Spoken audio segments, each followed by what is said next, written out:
तो ऐसे ही समय बीत रहा था तो वो लोग फिर चले आए, जाजन कार्य समाप्त करके जब आए उस बार ठाकुर जी कुछ नहीं पूछ रहे हैं उन लोग से।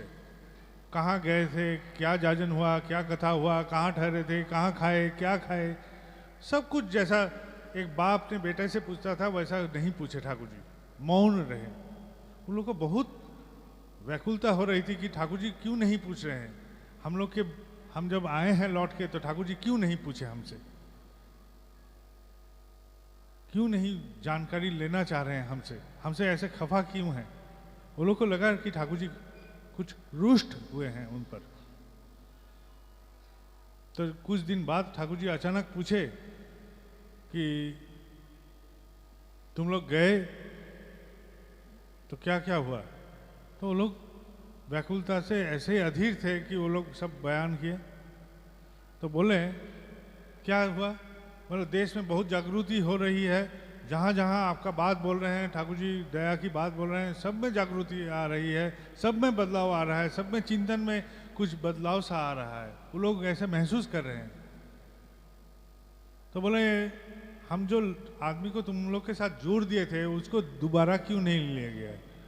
अरे ठाकुर जी उसका चोरी का आदत है, हम सबका कुछ न कुछ वो हाथापाई करके हथिया लिया था, तो इसलिए इस बार उसको हम लोग नहीं ले गए। तो ठाकुर जी बोले कि तुम बोल रहे हो कि मेरे बात से इतनी बदलाव आ रही है, इतनी परिवर्तन आ रहा है, सब में इतनी जागरूकता जा रही है, तो एक चोर को बदल नहीं सक रहे हो और तुम लोग बोल रहे दुनिया को बदलने चले हो। यही है हमारे ठाकुर जी, जो समाज में स्थान नहीं पाते हैं उनको भी वो सहारा देते हैं। गोभी का खेती करता था आश्रम के किनारे एक आदमी, तो गोभी चोरी होता था, फूल गोभी चोरी होता था उसका। वो बहुत नाराज हुआ और वो लगाया बैठा आज कि कब इसको चोर को नंगे हाथ पकड़े। तो नंगे हाथ पकड़ने के लिए वो दाव खोज रहा था। इस वक्त वो चोर चोरी करने आया तो चोर को पकड़ लिया, सीधा ले गया ठाकुर जी के पास। जब ठाकुर जी के पास ले गया, ठाकुर जी तो अब विचार में बैठे हैं। ठाकुर जी बोले कि क्या चोरी हुआ है। बोला गोभी चोरी हुआ। बोला ठीक है, बीच बीच में इसको एक हाथ गोभी दे देना। अब जो पकड़ा उसी को ठाकुर जी बोल रहे हैं एक गोभी तुम इसको चोर को ही देते रहना बीच बीच में। अब गुरु का निर्देश था तो जब भी उसको मुलाकात होता था तो एक आध गोभी दे देता था। कुछ दिन बाद ठाकुर जी पूछे हम जो बोले तुम्हारा मन दुखित हुआ। बोला हाँ ठाकुर जी बहुत दुखित हुआ।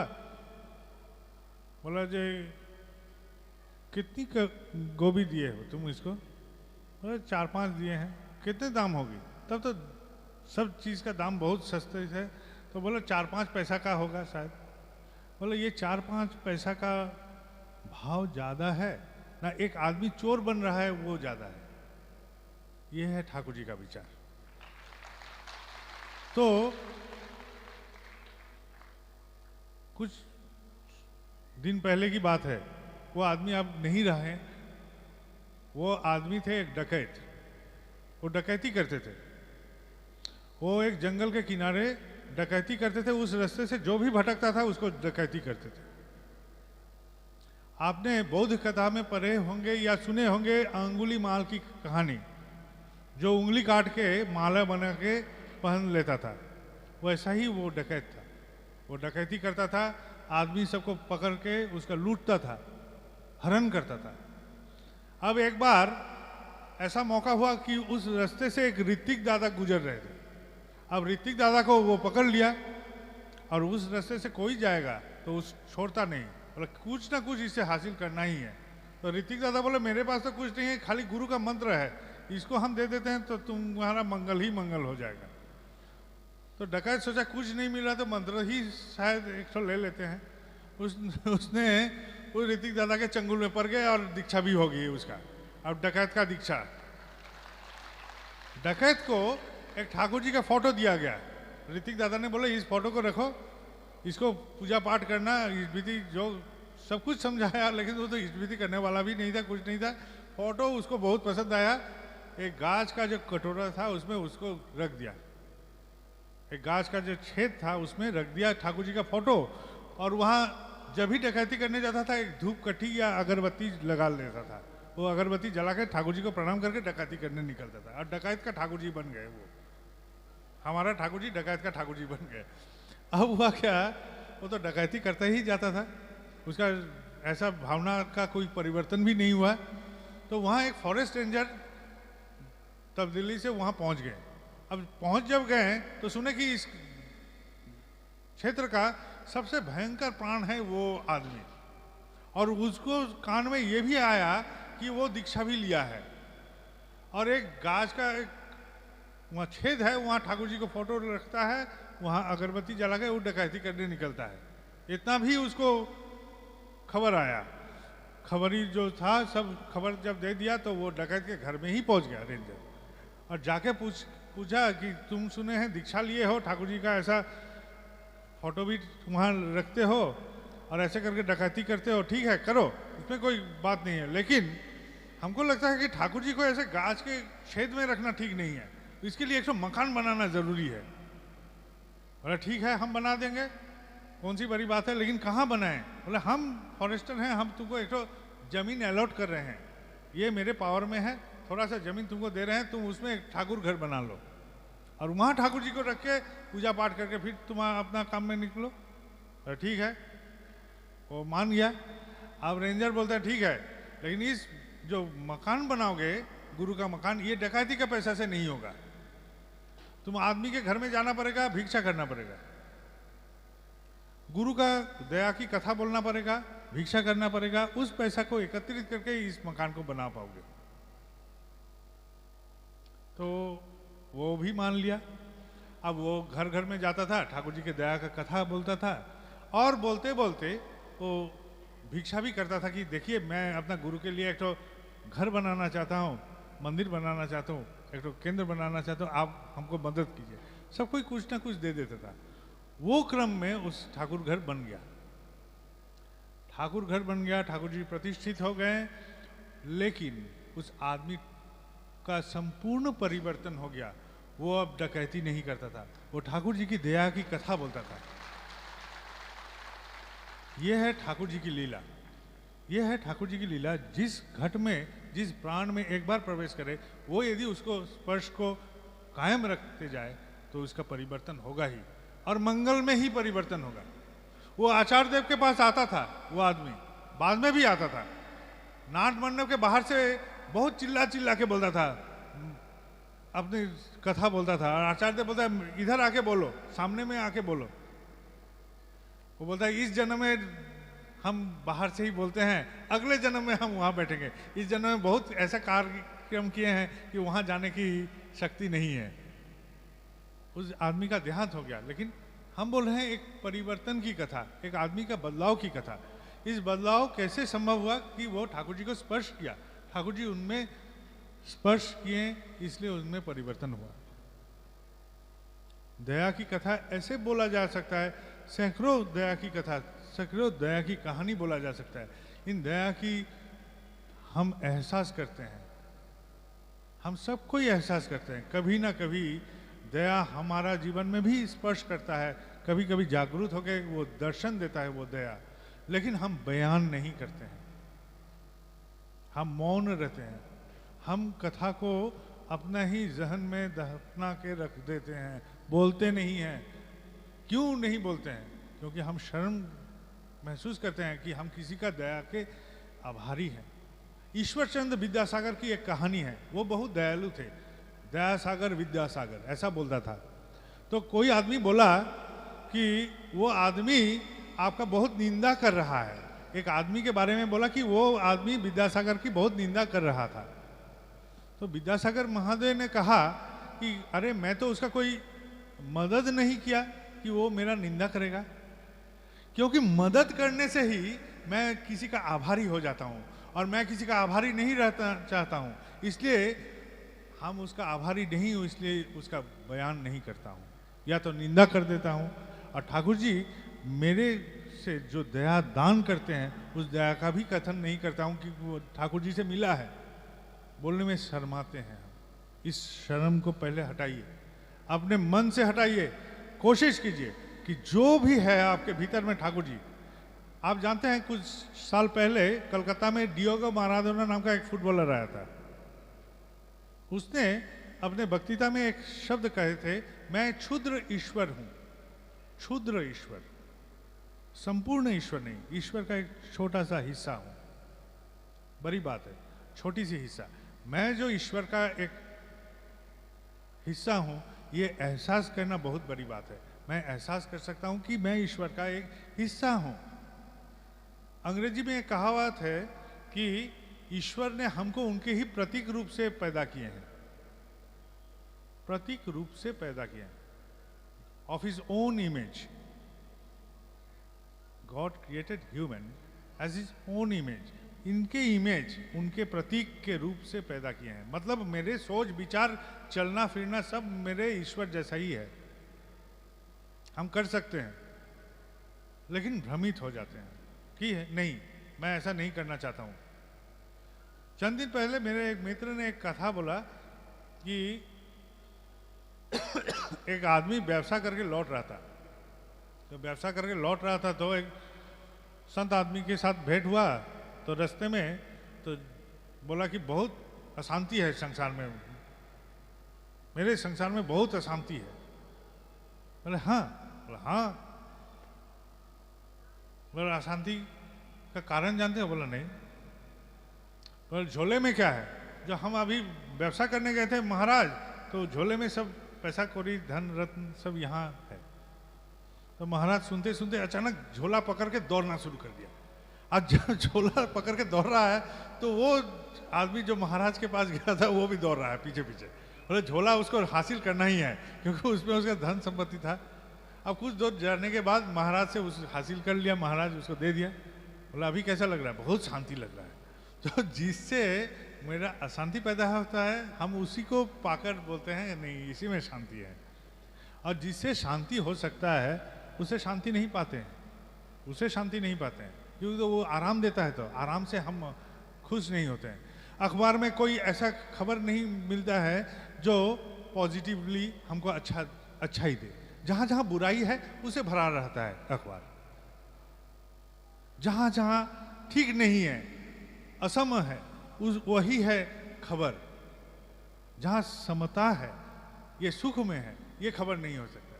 ये आनंद में है, ये खबर नहीं। ये निरानंद में है, खबर है। ये सच्चाई के पथ पर चल रहा है, ये खबर नहीं है। ये बुराई के पथ पर चल रहा है, ये खबर है।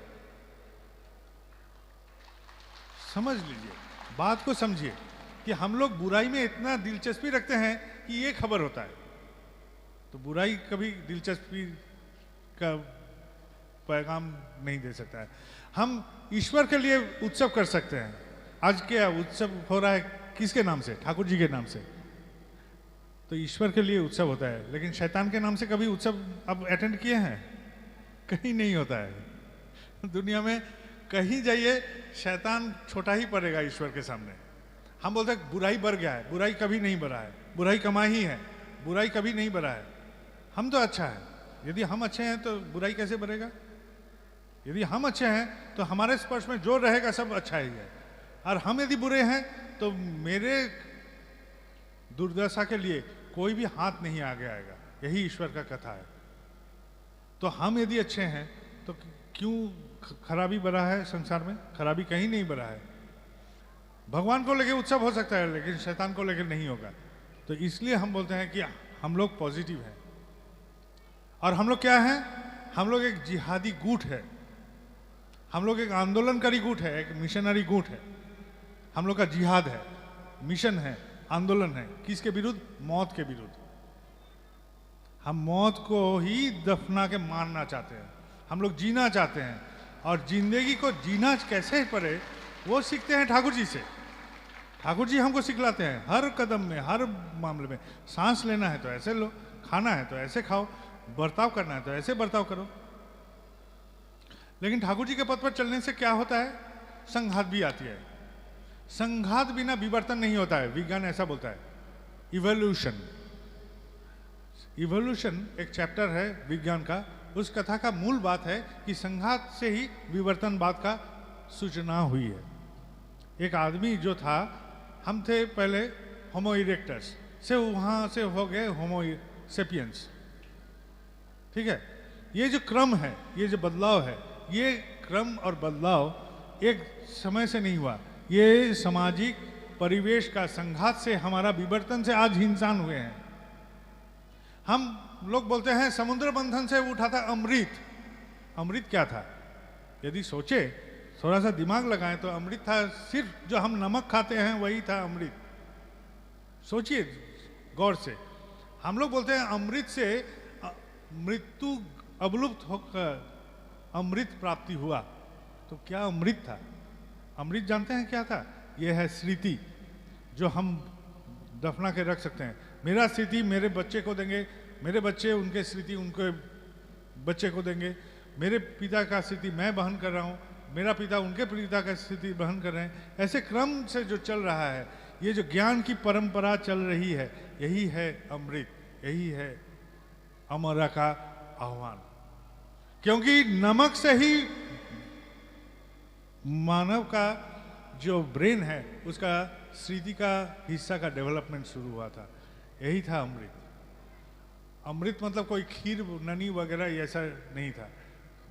गौर से सोचिए, ये रूपक अंगिक में लिखा गया शायद था, लेकिन यही है सच कथा। सिर्फ हम लोग को नमक प्राप्ति हुई थी, ह्यूमन और मैनकाइंड को, उसी से हमारा मानसिक विकास का क्रम शुरू हुआ। वही था अमृत, वही था स्मृति, वही लेके हम लोग चलते हैं। तो हम लोग का जो स्मृति ठाकुर जी के साथ है, जो संपर्क ठाकुर जी से बना हुआ है, उसको बयान कीजिए, विस्तृत मत होइए, उसको बोलते रहिए, बोलते रहिए, बारंबार बोलते रहिए। बोलते बोलते अभ्यास हो जाएगा ऐसा कि हम जो बोलेंगे वैसा ही होगा। हमको कोई कोई आदमी बोलता है आप जो बोलते हैं वो हो जाता है। हम विश्वास के साथ बोलते हैं जी, हम कोई भगवान नहीं है, हम एकदम मामूली सा इंसान है। लेकिन मुझ में और आप में यदि फर्क बोलिएगा तो हम बोलेंगे हम विश्वास में फर्क है, हम विश्वास ही है। हम जानते हैं कि हम ठाकुर जी को बोलेंगे तो जरूर होगा, जरूर होगा, लेकिन बोलने के कायदा जानना जरूरी है। मेरे मित्र हैं यहाँ, झंटूदा बैठा हुआ है, तो कलकत्ते में थे, तो एक आदमी के बारे में बोला कि उसका बेटे किसी से लफड़ा में पड़ गया था और उसको जहर दे दिया। लफड़े के बाद वो लोग क्या उसको बहकावट में बुला लिया और बहकावट में उलझा के कहीं इधर उधर करके जहर पिला दिया। अब वो कोमा में चला गया। डॉक्टर बोल दिया कोई इसका जान का सुविधा या कोई हम ये नहीं बोल सकते कि ये बचेगा या मरेगा, कुछ नहीं बोल सकते हैं। अब उस बाप ने झंटू को फोन किया देवघर में कि झंटूदा ऐसा ऐसा बात है, क्या करें? बोले बाबायदा है कलकत्ता में, आप चले जाइए। हम जहाँ थे उसके नज़दीक में ही इनका हॉस्पिटल था, जहाँ क्रिटिकल केयर में वो भर्ती थे, और डॉक्टर बोल दिया कि इसका कोई जान का संभावना नहीं है, कोमा में है। अब देखिए क्या होता है। अब जब मेरे पास आया बाप, तब हम भोजन के लिए जा रहे थे कि भोजन करके हमको निकलना है और एक कहीं जाना था। तो हम भोजन के लिए जब जा रहे थे, उस बाप से मुलाकात हुआ, उनसे मेरा पुराना संपर्क भी था। तो हम बोले कि अरे आप रो रहे हैं, रोने से क्या, वो बेटा उठ जाएगा? तो ऐसा बैठे रहा। तो हम बोले देखिए आप बाप हैं, दिल में हाथ रख के बोले तो बेटा जिएगा कि मरेगा? बोले कोई आशा नहीं देख रहे हैं। बोले डॉक्टर वो तो भगवान है। बोलिए तो वो क्या बोल रहा है? बोले वो भी बोला कोई आशा नहीं है। तो सब निराशा? बोला हाँ। तो आप जानते हैं कि वो मरेगा? बोला हाँ मरेगा।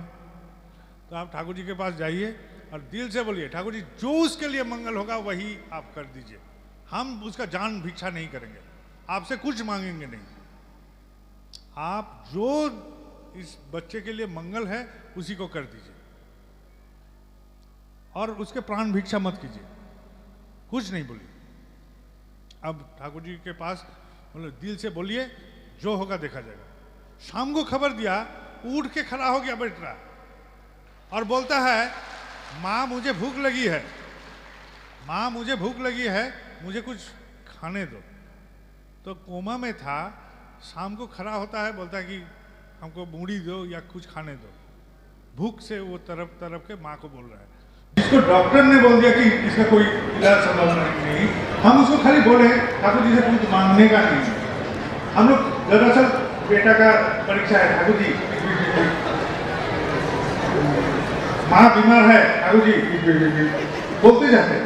अरे वो क्या मेरा नौकर है? कौन है वो मेरा गुरु है, उनसे कुछ मांगने का नहीं। हम कभी भी ठाकुर जी से कुछ नहीं मांगते, एकदम कभी नहीं, कुछ नहीं मांगते। वो कहा है हमको दे दो, हमको जब जरूरत होगा वो पूर्ण कर देंगे, इसलिए पूर्ण करेंगे।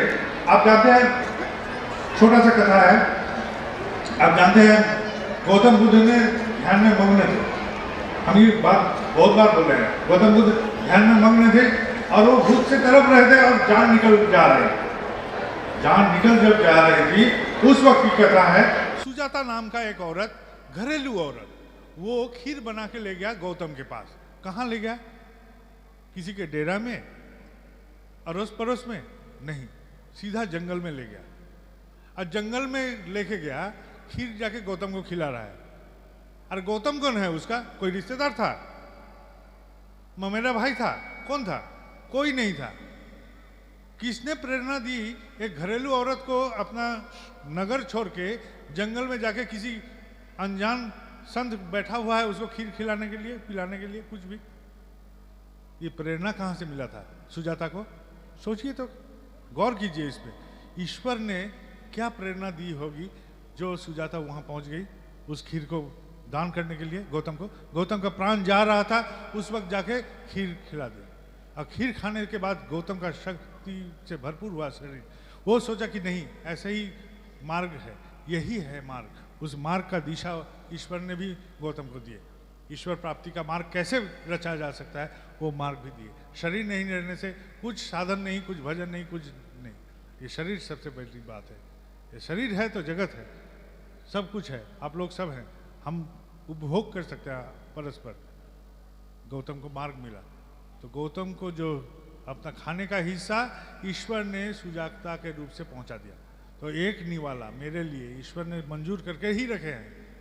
अतिरिक्त निवाला के लिए हमको कर्म करना पड़ता है। जो संत बैठा रहता है स्टेशन के किनारे, किसी से कुछ नहीं मांगता है, उसका पेट कैसे चलता है? देखे हैं कोई साधु को किसी से नहीं मांगता है फिर भी उसका पेट चल जाता है।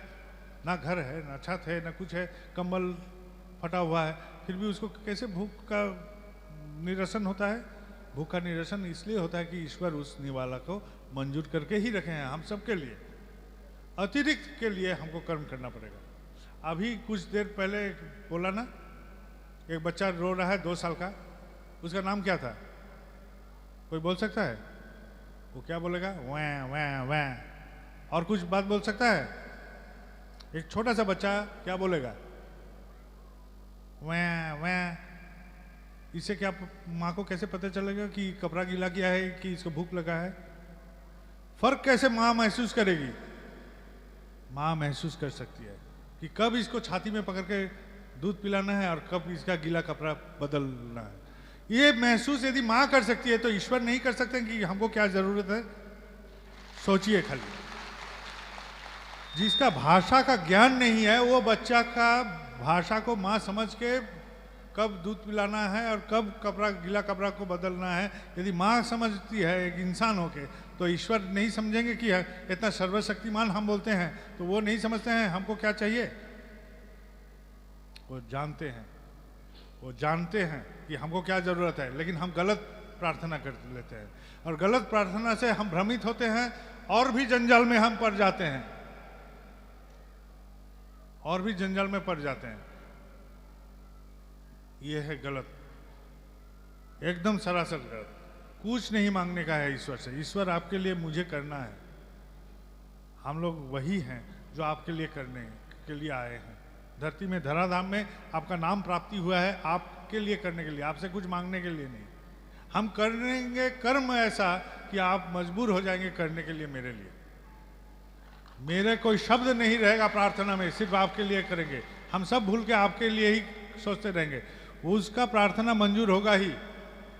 और एक बार शब्द से बोल दिया कि मेरे लिए ऐसा कर दीजिए ईश्वर, तो उसका प्रार्थना मंजूर नहीं होगा। एकदम लिखित रख लीजिए, वो उसको कर्म में ही नियोग करना पड़ेगा। अरे ये तो अपने लिए बोल सकता है, जो नहीं बोलता है उसके लिए हम करें। हम यहाँ बैठे हैं, हम यहाँ हटेंगे तब ना कोई बैठेगा। ये यहाँ सामने माइक है, ये हटेगा तब ना कुछ रखा जाएगा। तो हमारा विश्वास का स्थल भी एक ही है, ये है ठाकुर जी। हम उसमें विश्वास रखते हैं। ना कोई ज्योतिष है, ना कोई ग्रह है, कोई ना कुछ है। मेरे लिए कुछ नहीं है, हम ये सब मानते भी नहीं हैं। सब आप हैं। आप हमको राह दिखाइए, आपको जाने की इच्छा होगा तो आप पहुंचा दीजिएगा हमको। विश्वास रखिए, वो पहुंचा देंगे। हमारे दासगुप्त दास नाम के एक ऋतिक हैं, वो गए थे, वहाँ एक योगाश्रम है मुंगेर में। उनका जो योगाचार्य हैं वो फिर साधन भजन करके आश्रम खोले देवघर के पास रिखिया में। वो मौन रहते हैं, साल भर मौन रहते हैं। सिर्फ कार्तिक महीना में वो मौन भंग करते हैं और शिष्यों सबको ज्ञान देते हैं। अब हुआ क्या, वहाँ रांगामा, पूजनीय रांगामा का देहांत हुआ। उत्सव का माहौल था। उत्सव का दूसरे दिन ही 7 बजे मीटिंग के ठीक पूर्व में उनका देहांत हो गया और उत्सव का बाकी कार्यक्रम स्थगित कर दिया गया, रद्द कर दिया गया। अब जब स्थगित हो गया, रद्द हो गया, तो वो चले गए उनके पास रिखिया आश्रम में, क्योंकि उस रिखिया आश्रम के जो साधु थे वो कभी यौवन में भिलाई गए थे और वो शाकाहारी भोजी थे।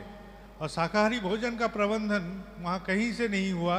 तो बोला कि यहाँ एक ऋतिक दादा हैं, वो लोग मांस मछली प्याज लहसुन अंडा कुछ नहीं खाते हैं, शुद्ध शाकाहारी हैं, उनके घर से खाना लाया जा सकता है। वो दासगुप्त जी से, ऐसा कोई एक इंसान है दासगुप्त, उनके पास से खाना आ सकता है। तो दासगुप्त दादा ने उनका भोजन का प्रबंधन किया था भिलाई में। सालों बीत गए तो वो फिर बोले कि ठीक है, संपर्क जब बना था एक बार दोहरा के देखते हैं। देवघर जब आते ही हैं तो जाना नहीं संभव होता है आश्रम से। अब तो कार्यक्रम स्थगित है तो चलते हैं, देख के आते हैं। तो दासगुप्त दादा जब गए तो वो आदमी किसी से तब नहीं मिलते थे, शाम का शायद वक्त हुआ था, नहीं मिलते थे। तो उनके जो शिष्य थे वो लोग बोले कि नहीं, अभी मुलाकात नहीं होगा। तो दासगुप्त दादा एक कागज़ में लिखे, दासगुप्त फ्रॉम भिलाई, यही लिखे। बोला ये चीट खाली उनको दिखा दीजिए, वो यदि हाँ बोलते हैं तो जरूर, और ना बोलते हैं तो हम चले जाएंगे, खुशी खुशी चले जाएंगे। तो शिष्यों को वो चीट दे दिए। तो दासगुप्त दादा का चीट लेके शिष्य जब पहुँचे तो देखे जैसे दासगुप्त, उनको याद पड़ा, हाँ ये तो हमारा भजन का प्रबंधन किए थे, बहुत अच्छा इंसान है। बुला दासगुप्त जब आए तो बहुत सारे बातें चीज़ें हुई। तो बातचीत के बाद वो बोले कि आपका कोई प्रश्न है? तो दासगुप्त दादा बोले बहुत दिन से ठाकुर जी का शरण में हूँ, अपने दिमाग से बुद्धि से जितनी संभव है उतना करता हूँ। मुझे मालूम नहीं हम अपने गंतव्य या अभिष्ट जो है उस तक पहुँच पाऊंगा कि नहीं, अपने मुकाम तक पहुँच पाऊंगा कि नहीं। तो संत चुपचाप बैठे रहे कुछ देर। देखिए आपका गुरु कोई साधारण नहीं, वो कैनेडियन इंजन है। जैसा हम लोग का पहले लोकोमोटिव में कैनेडियन इंजन मतलब तगड़ा इंजन बोला जाता था, मतलब कैनेडियन इंजन है। तो उनसे जुड़े रहिए, सब वो हल कर देंगे, सब का हल कर देंगे। आप खाली जुड़े रहिए उनसे, युक्त रहिए। और युक्त हम कैसे रहते हैं? जजन जाजन इष्टवृत्ति से। हम लोग को सिर्फ यही 3 चीज कम से कम निरंतर पालन करना होता है। आप कीजिए, हम करें, सब कोई करे। और अपने अड़ोस पड़ोस में कम से कम बयान करने की कोशिश कीजिए ठाकुर जी की दया की कथा। हम बहुत लंबी ले रहे हैं आप लोग से। हाँ, हम ऐसे बरबराते रहेंगे तो अनेक कथा ही निकलते जाएंगे।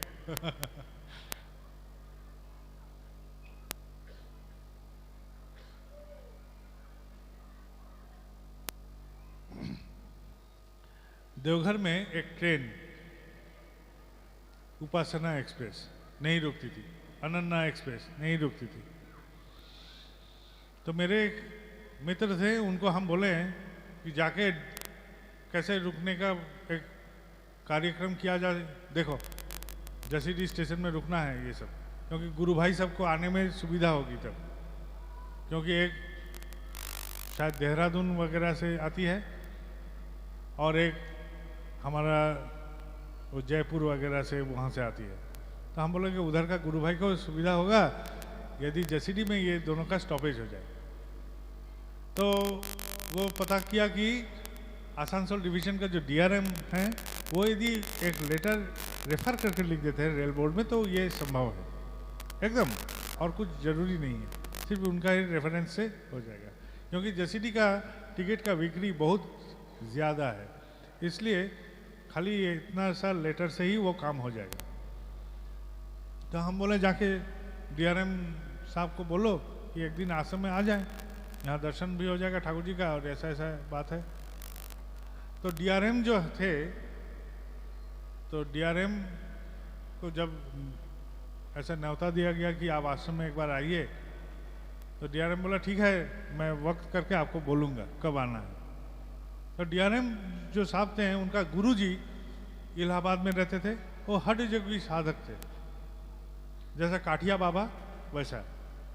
सुनते थे कि वो पानी पीते थे और जितना पानी पीते थे उसको उबाल के फिर निकाल देते थे, खाना पीना अपने मर्जी माफी,